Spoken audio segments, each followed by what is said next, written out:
and listening keenly to the people of Kenya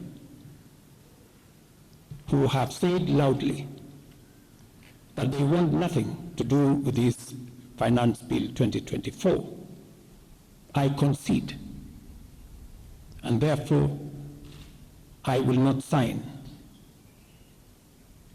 the 2024 Finance Bill, and it shall subsequently be withdrawn, and I have agreed with these members that that becomes our collective position. Kenyan President William Ruto bowed to pressure from the protesters who stormed Parliament and launched demonstrations across the country. Protesters threatened more action this week. This is a major victory for the youth-led protest movement. It began with online condemnations of tax hikes and grew into mass rallies demanding a political overhaul. This is the most serious crisis of Ruto's 2-year presidency. He announced that he would not sign a finance bill with the tax increases. Accordingly, there is need for us as a nation to pick up from here and go into the future.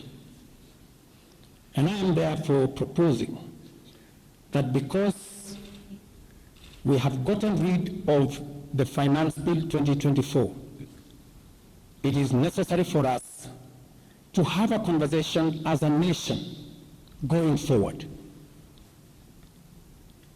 How do we manage the affairs of the country together?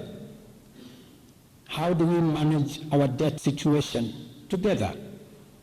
How do we work on the budget with the deficits that now exist together?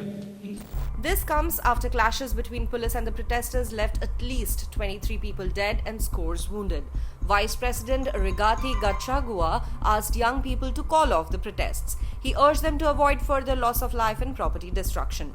Gachagua blamed the intelligence services for giving poor advice to the government.